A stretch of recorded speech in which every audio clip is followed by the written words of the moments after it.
Welcome back to the Dan and Dani podcast. In today's episode, what are we going to be talking about, Dani? We're going to be talking about how you can defend yourself, and we're going to give you more ways than one than you could ever think of. Yes, I'm so excited for this episode. I've been training martial arts for the last 10 years, and I love martial arts, so super excited to talk about this. Dani has recently started training at Ace's Jiu-Jitsu Club, so I'm really excited to hear her perspective too. But before we talk about that, first things first, we have a very special shot for you guys today. So as you guys know, Dani is obsessed with Jameson, extremely loyal. But we've seen that there has actually been a challenge to Jameson lately. And we're gonna show you what that challenge is. The current Irish whiskey belt holder. This is the Rich and Smooth Challenger. Dean. What an ass. Yes, that's right. Asshole. I mean, I think that's what it was. I don't know what else the reigning Irish whiskey was. So the gauntlet has been thrown down. I've never tried proper 12. I committed to this entire handle just for this episode. So hope you appreciate it. Hey, don't worry, he's not going to drink the entire handle during this one episode. Maybe 2 or 3. But John behind the camera is joining me in this proper 12 adventure. Hey. We will now decide what is the king of Irish whiskeys. Cheers. Woohoo.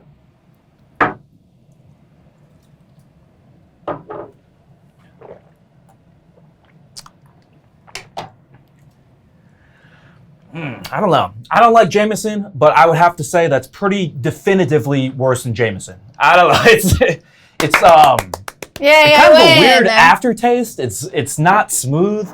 It's I would have to say the gauntlet has been thrown down, but they lost the title fight, unfortunately. All right. So before we go into the serious topic for today, something fun you guys have probably noticed. Dani has new hair. Check that out. So I go to my hairstylist who is down in South Austin off of 35. Her name is Jackie. She's amazing. So me and her have been doing blonde for quite some time now because that was our actual goal. For a long time, actually, for the past year and a half, we were trying to get me to solid platinum blonde.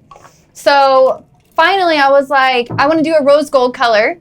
And she said, let's do it. And it was so much easier because I have blonde hair already and it's already icy blonde. Now we did have to touch up my roots because I'm sure you guys have seen in my last episodes that they were kind of dark. But yeah, I did a rose gold color. It's a little bit more pink and you can see kind of like the gold highlights in it. And I'm just obsessed with it. So I'm really glad that I spent 4.5 hours in the chair for this. Oh my God, I can't imagine that. Half an hour and I'm out. It's like... Well, half of it was doing the bleach to get the roots to like not be dark. And then the rest of it had to be color and then more color on top and then sectioning and then more color and then rinsing and blow drying. Ugh. Literally by the time he called me, I told him I was getting my hair blow dried and I was.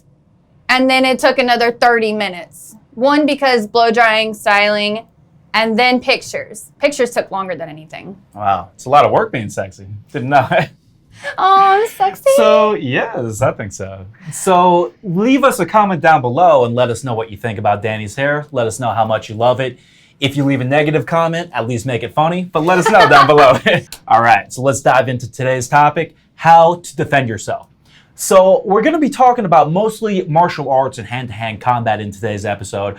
But before we do, I want to show you kind of a funny clip, which I think will teach you an important self-defense lesson. Firearm isn't the tool you want to use. Make sure you try fighting and give yourself an unrealistic expectation of safety. Give me your personal belongings. No. Were you the one that showed this to us? Yeah, Jonathan did. Oh, Yeah. Jonathan. Okay, so I show you guys that clip just to illustrate some important points. So if you do live in a dangerous area or if you're a woman that has a lot of threats like this coming at you, then I would recommend getting a concealed carry or a taser.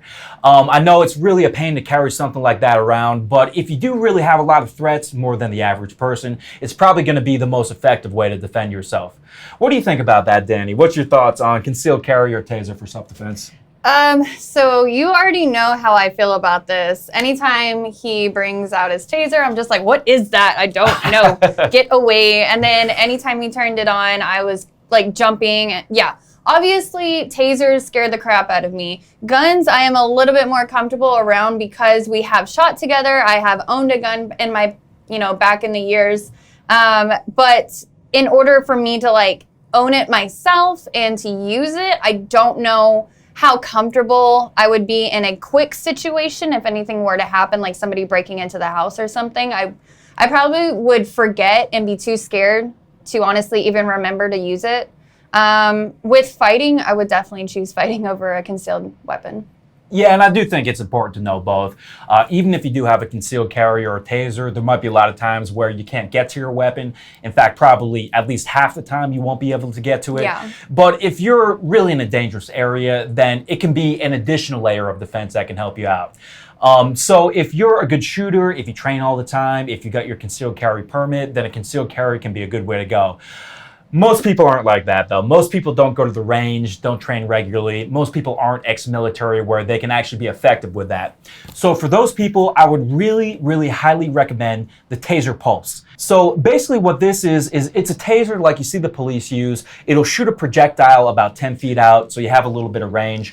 But there's been a really significant improvement in technology lately, which makes this a much more effective tool for self-defense. With the Taser Pulse, you pull the trigger and it's connected to your cell phone through Bluetooth. So it dials 911 as soon as you pull that trigger. And that's a really, really important feature, especially if you're a woman or if you're somebody who has limited capability to defend yourself. Now, if you think about this, you pull it out, you pull the trigger, 911 is called, that's really fast. Versus you pull out your phone, Face ID, you're wearing a mask, so you gotta dial 911. This could be 10 or 20 or 30 seconds, not realistic to do in an emergency situation. So I just wanted to get that out there first. Before going into any martial arts, if you really have a lot of threats to your life, or if you're really worried about this, Taser Pulse will make you feel a lot better. I've actually heard about this device. I already knew that they could sell those types of taser to civilians. I heard about this actually about 7 years ago whenever I was dating my cop ex.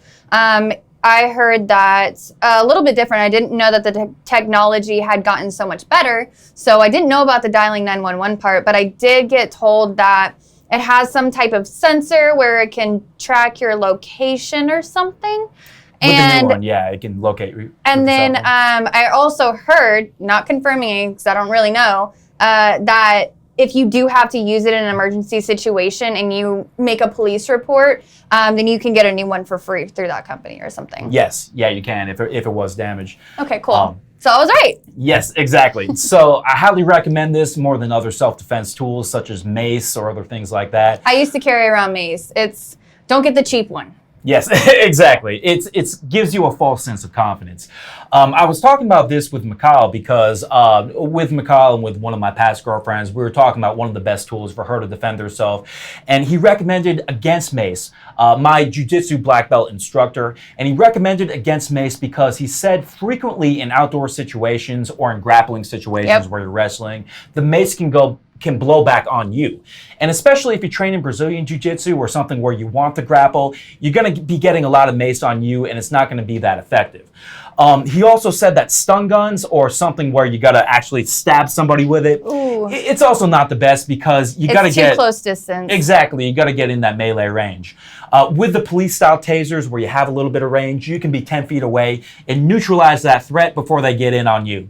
And especially, too, if they have a knife, if they have some type of weapon, you really want to stay out of that weapon's range and have at least 10 feet of buffer between you and the threat. If only swords were legal to carry around. Yes, we could be like the Middle Ages, everybody carrying around their own And that would give sword. us plenty of space to get them. Yes. Well, that would be a little bit heavy, too, so you'd have to be kind of a bodybuilder to carry that all the time. I don't know. There could be some light swords. Lightsaber, yes. Not lightsabers. I meant like a light sword. Oh, like, yeah, I know what you're talking about, like a the fencing little lighter, swords. yeah. Okay, well, But if you fencing want swords suck. If you want to start being badass, you can start carrying around a sword. I probably will. Okay, so we have to get that out of the way. If you really have a concern, taser gun is a way to go. But for the majority of people, I know that this probably isn't something that is really pretty big threat for you.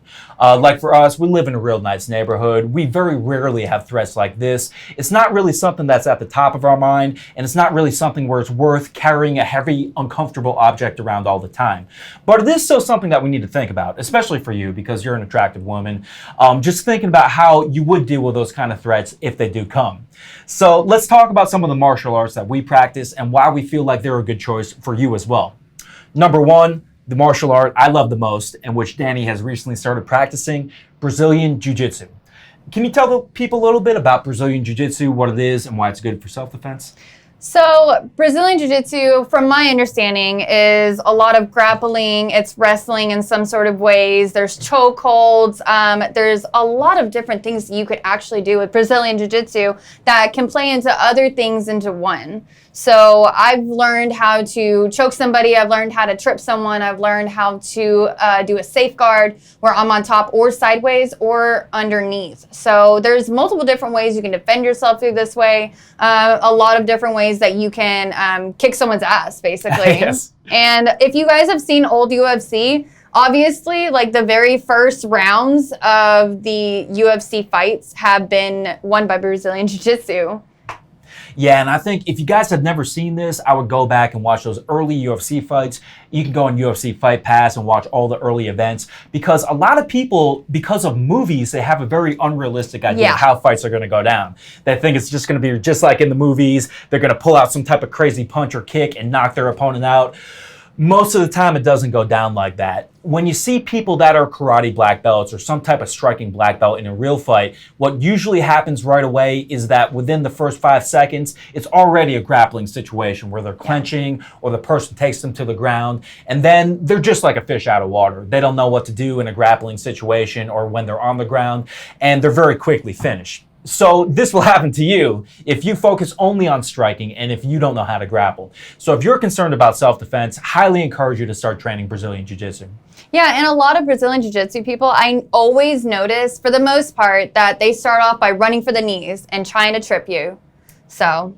Exactly. And these type of techniques can be very effective in self-defense situations. You just have to modify them a little bit.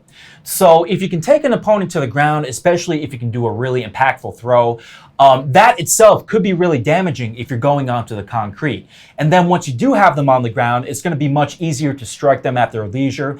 And even more so, let's say you're in a situation where this isn't a threat to your life, but let's just say one of your drunk friends comes at you, kind of tries to like wrestle up on you, and you can neutralize somebody like that where it's not a lethal threat without hurting the person. Yeah. For example, one technique that my coach showed me, Mikal, Aces Jiu-Jitsu Club, is that he showed me a technique called the ratchet choke. Kind of equivalent to the rear naked choke for you guys that have seen that. Love the ratchet choke. But quicker and even more effective. You can make somebody go to sleep painlessly with this choke within 10 seconds. They wake up and they're going to feel a little groggy, but for the most part, they'll be fine. You don't have to KO them. You don't have to take the risk of breaking your own hand. And you can end the fight without hurting your opponent. Really? And how, oh yeah, so you did show me that, but that was the first time we trained at the gym with it, right? Yes, exactly. And that was the one that we did on our own a few times. You can do it standing or you can do it on the ground. Exactly. I remember because he had me sitting on the ground. He was in front of me. We were basically like, I was basically like Indian style over his legs while I'm behind him and I'm trying to choke him like this. Now, you did show me a point of where you should be having your Adam's apple with the wrist bone? Yes, exactly. So I want to have my coach Mikal on here. He can show you this a little bit more in detail in the future podcast. But just to show you guys the basics of this, if you could step in the center here. So a traditional Brazilian Jiu-Jitsu rear naked choke, you go around the opponent's neck like this, you grab your own bicep, and then when you feel it, you can start to tap. So I start to squeeze, and then she taps here. So that's effective. That can work. You can see she's coughing a little bit. But wait till you see this. What's wrong with you? I'm just kidding. I'm used to this. I'm not even gonna lie. I'm very used to this. Yes. So the difference is, the way that we do it at Aces Jiu-Jitsu Club is if you get a little gable grip here, and you can see here in my head, I'm kind of pushing her head forward. The blade of my forearm is going right in her throat, and I just give her a little squeeze, and she's already feeling that in her throat. Oh yeah, that shit hurt. Yes. It's not like bad. I'm not injured right now. I'm just saying like, ugh. Exactly. She's My been through a eyes few are classes watering and she a knows how little to do it. bit. But I just demonstrate that to give you guys an idea of what type of thing you can do with Brazilian Jiu-Jitsu and how you can finish the fight without seriously injuring your opponent. Yeah, I think that's pretty much a good demonstration because you got me. Yes. So let's talk about, though, Brazilian Jiu-Jitsu, in my opinion, is the best martial art in the world. But for self-defense situations, you do have to modify a little bit and be conscious of things that might not be happening in a training situation. Yeah. For example, one thing that we've talked about is the possibility of multiple attackers. Oh my God, that's right. Yes. That was a crazy. He showed me, and I was like, oh shit. Oh my God, I totally see what you're talking about. Like, basically, if you're trying to grab somebody. Now, this started off with me asking, what if I wanted to jump on top of them from behind? He said no. Never, ever, ever do that because it could drop me easy and injure me, and I could get KO'd from the back of my head. So he decided to tell me and teach me that just grabbing them and trying to drag them back to the wall, drag to a wall, and that way you can look at everybody else. And then if there are multiple people, you can fend yourself. Exactly. And if you train Brazilian Jiu-Jitsu, it's going to give you a lot of realistic combat experience. And if you ever do experience a live self-defense situation, just be thinking about these things. Number one, where's the weapon? Look for the knife, look for a gun, look for some type of weapon that might be bringing you out of your usual grappling punching situation. Number two, where's his buddies? Look for somebody coming up behind you with a bottle. Look for somebody else that's going to ambush you. Don't assume that it's ever just going to be one person. And just kind of expect the unexpected to happen. One thing that can kind of prepare you for these situations a lot without actually putting your life in danger and going into the real situation is watching videos of street fights on YouTube. And you see a lot of times when you watch these videos that unexpected things do happen. A second person comes in, an unexpected knife comes out. There can be a lot of unexpected things that happen. So grappling is very valuable, but just make sure you expect multiple attackers or weapons or things that might not arise on the mat. Yeah, I'm pretty sure. Oh my gosh, that would be so crazy though if I ever got into a fight and I was fending off more than one. Oh my God. What like in a girl situation, how would you deal with that if it was co-ed? So here's what my coach told me and what other Brazilian Jiu-Jitsu black belts have told me in the past. So when you see a UFC fight or when you see a Brazilian Jiu-Jitsu match, very frequently you'll see positions like the mount or side control, but basically positions where you're laying on top of your opponent. That's a very good way to control the opponent if it's just one-on-one. Okay. However, you're blind to things coming up from behind you, so you have to use caution in a self-defense situation. So what my coach Mikhail recommended to me is going to what's called the knee on belly position. So the knee on belly position, the advantage of that is that you have a little posture where you can look around while still controlling your opponent on the ground.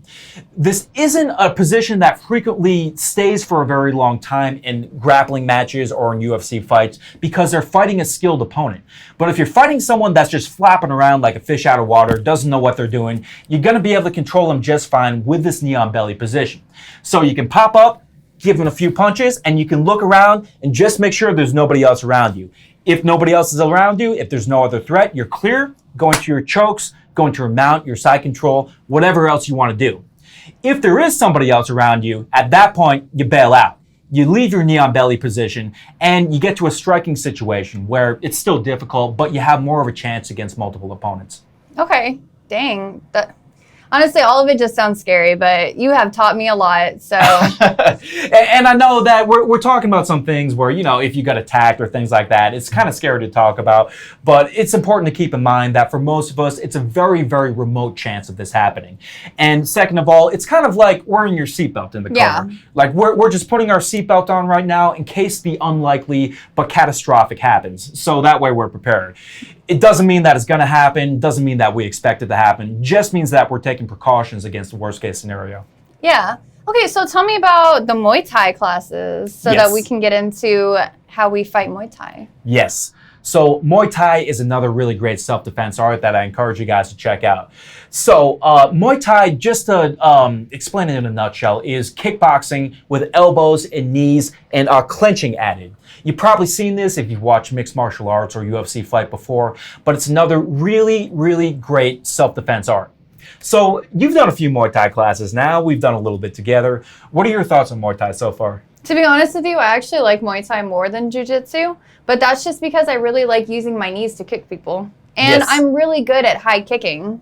Yes, exactly. And it's surprisingly useful in self-defense situations because as we've seen watching these early UFCs in a bare knuckle fight, what did we see a lot of in these bare knuckle fights where they have no gloves? They break their hands. Exactly. Over and over again. So many And they're broken so hands. swollen. It's so nasty. Yes. It's so cringeworthy. And this is a really big part of self-defense situations that you don't see in the movies. If you're just throwing punches, especially if you're not a skilled boxer and you're not punching accurately, you hit that forehead, your hand is going to shatter. And after that point, you're not going to be able to strike, you're not going to be able to grapple, you're basically defenseless after that point. So punching has its place, especially if you're accurate. However, you got to learn how to strike with other things too. Most notably, we saw a really good fight recently with the elbows. Oh, yes. That was crazy. Oh, my Yes. God. Didn't he get knocked out? Yeah, can you tell them about that fight, what we saw? Who was it again? So I know. Gary Goodridge. Oh, my God. That guy had... Oh, my God. That was crazy. It was literally only 10 seconds worth of a fight. As soon as he got him twisted around, the other guy's arm was out. The one that won elbowed him so hard over and over, just sideways in the face. And he knocked out in 2 seconds. And he was done. And the referee had to cut it. They had to stop it. They were like, nope, no more. Yes, exactly. And that's why I love watching these early UFCs. You see some of these techniques which have been made illegal now, but which are really effective in self-defense situations. So one very effective elbow technique in self-defense situations is what's called the 12-to-6 elbow. This is now illegal in the UFC, but it's important to think about it for y'all guys who train because you can do this in a self-defense situation. The situation that we saw, he was doing it to the side of the head with that 12-to-6 elbow. So elbows are really good, not only because there's less risk of breaking your hand or breaking something, but also because with that 12-to-6 elbow, it can be so powerful. And that bone is hella strong. Yes, exactly.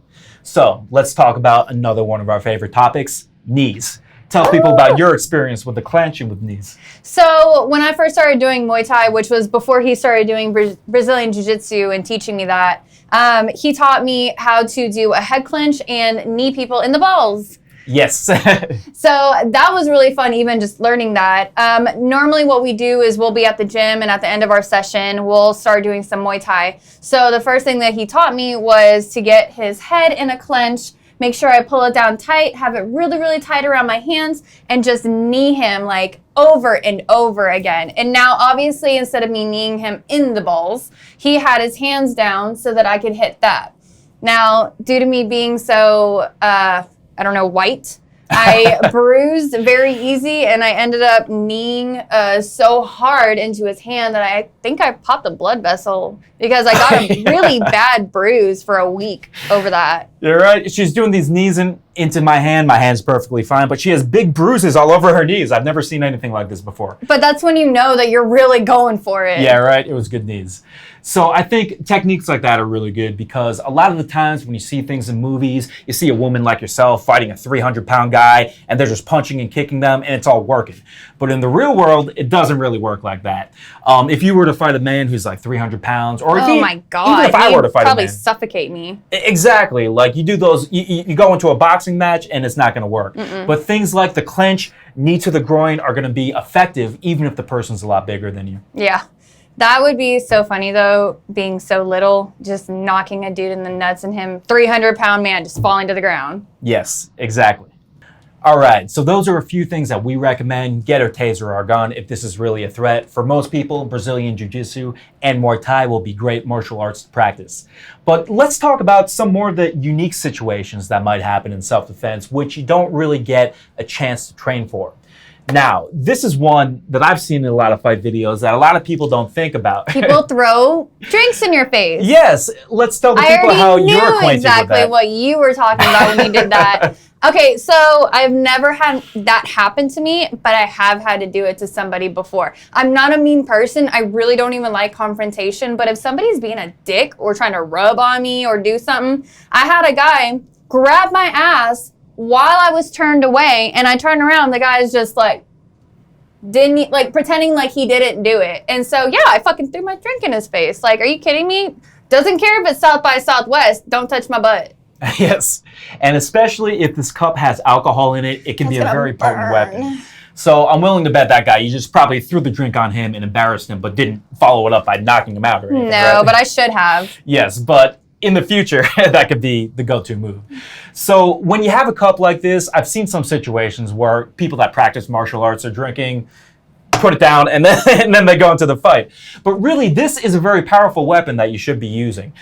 So when you have a drink in your hand, somebody is not going to expect this. If you throw that in your face, it's just instinctual that they're going to cover up. Right. So let's say if I do that and then she covers up, then right away I'm going into my clinch. She just gave me that clinch right there, and that's probably going to be the end of it. So think about things like that. It doesn't even only have to be a drink. Any type of object in your hand, if you throw that at their face, it's going to produce that cover-up response. Book. Yes. What if you just threw a book at someone's face? That works too. Another thing in an outdoor situation, which I've seen, is dirt. Let's say yeah, okay. you throw some sand in somebody's eyes, That they cover hurts. up, and then you go right into your clench, and then it's all money. And sand really hurts whenever it gets in your eyes. So if anybody gets sand in their eyes, and they're done for anyways, because they're not going to be able to open them. They're going to be rubbing their eyes, and at that time, you have plenty of time to get them in every type of way. Exactly.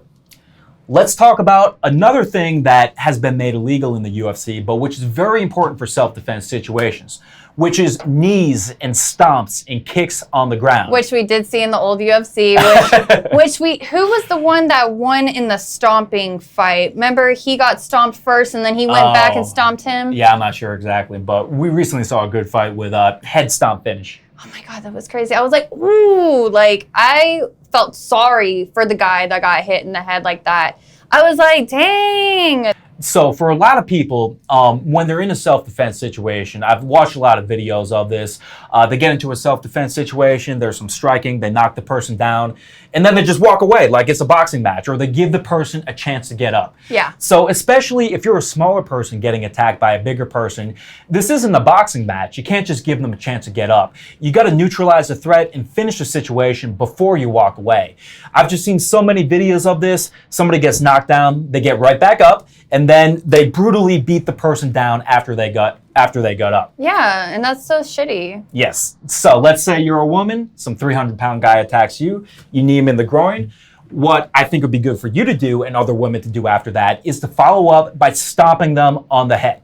I was thinking more of like getting on top of them and just elbowing and punching them in the face over and over again. Yes, and that's very good too. And there are advantages and disadvantages to both things. Right. So a lot of times, if the person is just knocked down and they're not all the way out, you want to control them. So you're going to need your knee or your lower body to do that. Okay. So in those situations, it's good to drop the elbows, it's good to drop punches.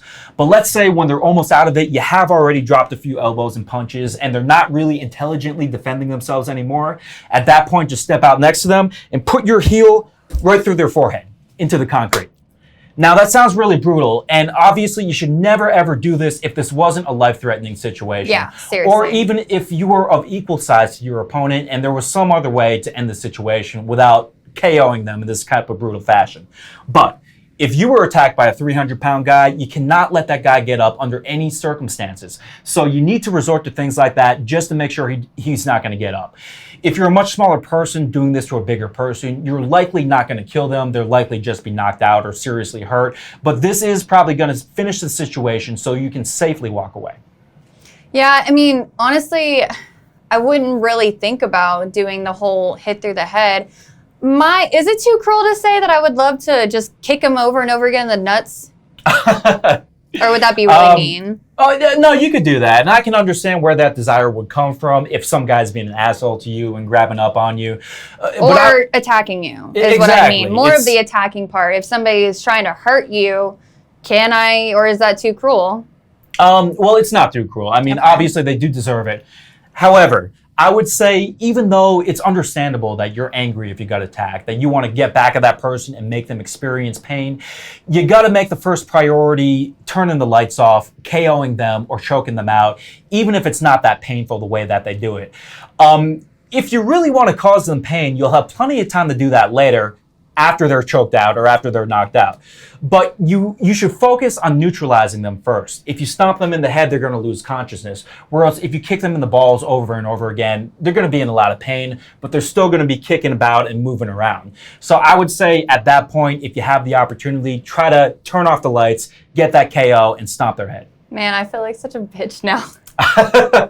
But you shouldn't. I mean, again, I just really want to emphasize this isn't just for your friends horsing around and you need to control somebody, or if you're a bouncer, you got to kick a drunk person out. This is for a life-threatening situation. And if you're in a life-threatening situation, you got to make sure that person doesn't get up no matter what you have to do. All right, so Dan, so why should people even do martial arts though? Like, why should I be doing martial arts still if I don't really have any experiences of people trying to hurt me? So that's a really good question. A lot of people, they think that, a self-defense situation for most of us is unlikely to happen. We're far more likely to, say, get in a car accident. So if we just took defensive driving classes, that would probably be statistically a better way to prevent death. But martial arts do have a lot of benefits outside of that. First of all, there is always a chance that something could happen, and it's good to be prepared. But even if your entire life there is no self-defense situation and nothing ever happens, it's still a good decision to train martial arts. The reason for that is a lot of us have kind of a primal fear of these types of situations, even though they rarely or almost never happen in real life. I know for me, before I started training martial arts, I would not be confident in confrontational situations. For example, negotiations, or things where there was some type of conflict between me and the other person. After I started training martial arts, it became a lot easier to handle conflict, and I became a lot more confident in my ability to handle conflict or competitive situations. After you've been in a wrestling match where the other guy's trying to choke you or somebody's punching you in the face, just trying to get a little bit more money negotiating for your house, for example, seems a lot easier than that.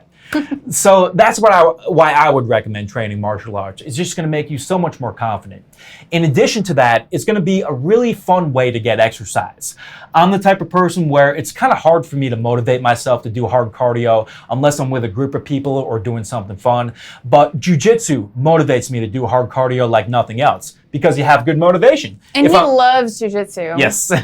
And if I'm not working hard, some gorilla is going to be on my back choking me out, so I got the proper motivation to push myself to get out of that situation. He said gorilla. I mean that in a good way for all y'all big guys that have choked me out in the past. And also what he was saying earlier about how some people get a little iffy about getting in that type of situation, not having the confidence. You should have seen us whenever we were leaving the domain a couple weekends ago. First fight I have ever seen in my entire life in the domain. And what did I do? I pulled you away. I was like, we're not getting involved. We're not getting involved. And all he did was laugh. And I was like, babe, that's not funny. And he was like, no, I was laughing because her form is awful. And I was like, oh my God, that's so right. So then I started laughing. In my defense, this was a pretty funny fight. So it really was. I'm not going to lie. But I'm not confrontational. I don't get involved. I don't start it. I just get away from it. But yeah, tell him what happened. So we see, we're in the domain in Austin, which is a pretty nice area. It'd be very, very rare to see somebody getting in a fight. In the middle of the day, we see these two drunk white guys getting in a fight. And they're sloppily wrestling and slap boxing each other. My favorite part, though, was this one guy, he goes for this sloppy punch and he misses. Runs. He runs for it. And he runs into the wall. Into a bush, into the wall. It was so fucking funny because then right after that, they're on the ground again. And I'm just like, oh my God. There's people watching above the parking garage. There's this old guy where his wife is like, don't get involved. And he starts going over there trying to break him up. It was just so funny. I'm sorry, but this is the first fight I have ever seen at the domain. And I have been going to the domain for years. And I just want to say, you don't want that to be you. Fortunately, we can laugh about this because both guys didn't know how to fight. So they were both ineffective. But if one of them didn't know how to fight and the other guy was running into the wall. That would have been a show to watch. Exactly. It could have been much, much worse if he did have a dangerous opponent. So make sure you're not like that. So, final words. I would say if you're in the Austin area, train with us at Aces Jiu-Jitsu Club. Awesome place to train. Mikhail, Coach Ty, Coach James, all the other coaches there are amazing. Highly recommend them for everybody in the Austin area. And even if you're not in Austin, I'd highly recommend picking up some kind of martial arts. It'll improve your confidence, great exercise, and it's just a great thing to do. And they're COVID friendly too. So they're very safe. Yes, exactly. They wear masks. There's all types of measures in place to make it safe. And also, I just want to say that having no self-defense capability is extremely unsafe too. So do the safe thing, go to jiu-jitsu and choke some people. All right, guys. Thanks so much for watching our podcast today. Y'all have a great day and stay safe. See you next time. Bye.